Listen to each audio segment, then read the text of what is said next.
दोस्तों, गुजरात के जूनागढ़ के पास अंबा माता का प्रसिद्ध मंदिर है। यह मंदिर भारत के अति प्राचीन मंदिरों में से एक है और भारत का सुंदर तीर्थ स्थल भी है। हर साल हजारों तीर्थयात्री इस मंदिर में अपनी प्रार्थना करने आते हैं। विशेष रूप से नवविवाहित जोड़े इस स्थान पर देवी माता का आशीर्वाद प्राप्त करने के लिए आते हैं। इस मंदिर का पौराणिक इतिहास भी है, जिसमें सती माता ने अपने आप को यज्ञ की अग्नि में झोंक दिया था। इसके बाद शिवजी ने उनके शरीर को उठाकर तांडव किया था, जिससे इनका हृदय इस स्थान पर गिरा था। इसलिए यह शक्ति पीठों में से भी एक है। माना जाता है कि यह मंदिर लगभग 1200 साल पुराना है। इस मंदिर का जीर्णोद्धार का काम 1975 से शुरू हुआ था। श्वेत संगमरमर से इसका राजसी कलश बना था। इसकी ऊंचाई लगभग 103 फीट है और इसका वजन 3 टन है, जिस पर शुद्ध सोने की परत भी चढ़ाई हुई है। अंबा माता मंदिर से लगभग 3 किलोमीटर की दूरी पर गब्बर नामक पहाड़ है। इस पहाड़ पर भी देवी माँ का प्राचीन मंदिर स्थापित है। माना जाता है कि यहाँ एक पत्थर पर माँ के पैरों के निशान बने हुए हैं। पद चिन्हों के साथ साथ माँ के रथ के भी निशान बने हुए हैं। इस मंदिर में कोई भी प्रतिमा स्थापित नहीं है। यही बात इस मंदिर को सभी मंदिरों से अलग और खास बनाती है। इस मंदिर में एक श्री यंत्र रखा हुआ है, जिसकी पूजा की जाती है और इसे भी हम अपनी आँखों से नहीं देख सकते। कहते हैं कि यहाँ भक्तों द्वारा आँखों पर पट्टी बांधकर पूजा की जाती है। शक्ति स्वरूपा अंबा जी के मंदिर में 9 दिनों तक चलने वाले नवरात्रि पर्व में श्रद्धालु बड़ी संख्या में यहाँ माता के दर्शन के लिए आते हैं। इस समय मंदिर प्रांगण में गरबा करके शक्ति की आराधना की जाती है। सारे गुजरात से किसान अपने परिवार के सदस्यों के साथ माँ के दर्शन के लिए आते हैं।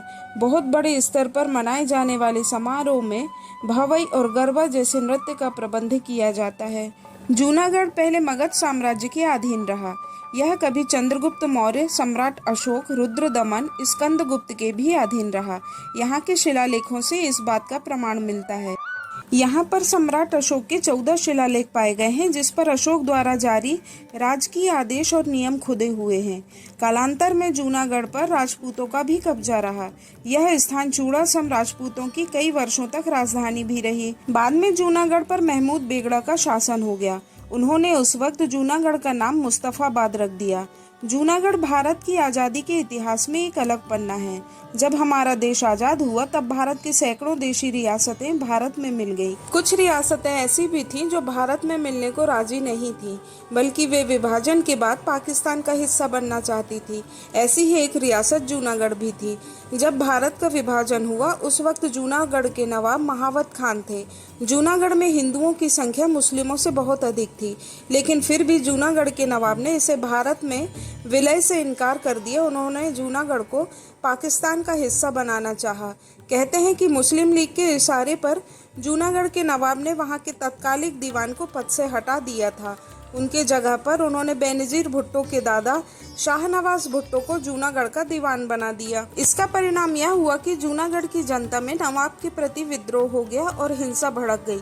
लेकिन तत्कालीन गृह मंत्री लौह पुरुष सरदार वल्लभ भाई पटेल ने बड़ी ही सूझबूझ से काम लिया। जूनागढ़ में उन्होंने सेना भेजकर कार्रवाई कर दी। भारत सरकार की कार्रवाई से घबराकर जूनागढ़ का नवाब महावत खान अपनी जान बचाकर पाकिस्तान भाग गया। 25 फरवरी 1948 को जूनागढ़ को भारत में मिलाने की आधिकारिक रूप से घोषणा कर दी गई। इस तरह गुजरात और जूनागढ़ अब भारत के हिस्से में हैं। दोस्तों, यह थी शक्तिपीठ में से एक मां अंबा देवी की कहानी। ऐसी ही एक और शक्तिपीठ पावागढ़ की मां काली की कहानी यदि आप देखना चाहते हैं तो इसका लिंक मेरे डिस्क्रिप्शन बॉक्स में दिया गया है। कृपया उसे भी देखें और मेरी वीडियो को लाइक, शेयर और सब्सक्राइब जरूर करें। धन्यवाद। जय माता दी।